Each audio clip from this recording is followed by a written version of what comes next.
is time for our weekly rate update, and I'm not doing a lot of smiles today. So, I am Charlotte Harrell here at Recharging with Champions. And I like to give you guys some good information that you can share out with your sphere so that they know what's going on in the real estate world when it comes to finance. So, if you will look over here, if you remember, if we're going up on this graph, that means our interest rates are getting better. And every day is one bar. And you can see that we really had an amazing August and September, and even into the middle of September, we were doing really good. But since the middle of September, we have seen major alerts to lock.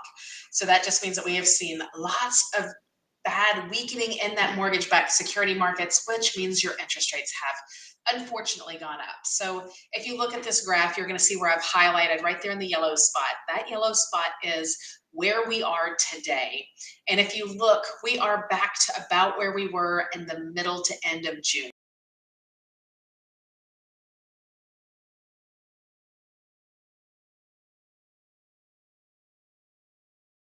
Than what you were quoted back in September.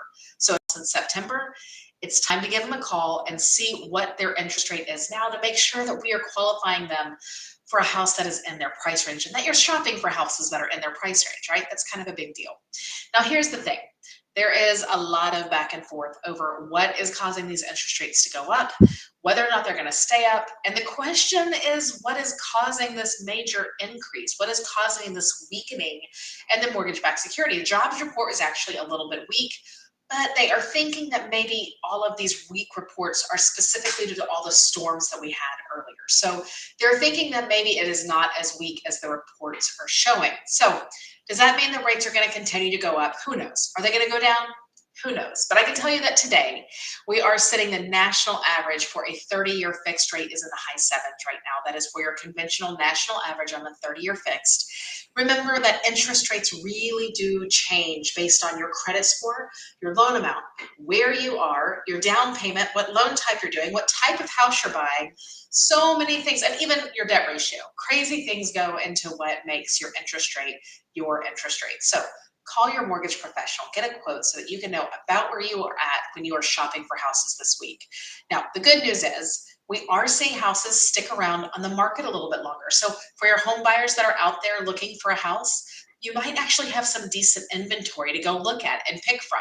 You might even be able to get the sellers to pay some of your closing costs, right? So there are some give and takes when the market is a little bit softer when it comes to interest rates. Houses don't fly off the shelf. So maybe our home buyers can find a house this weekend. Good luck, happy house hunting, and as always, I appreciate you watching Recharging with Champions, and make sure and follow for Monday for some tips for your credit work.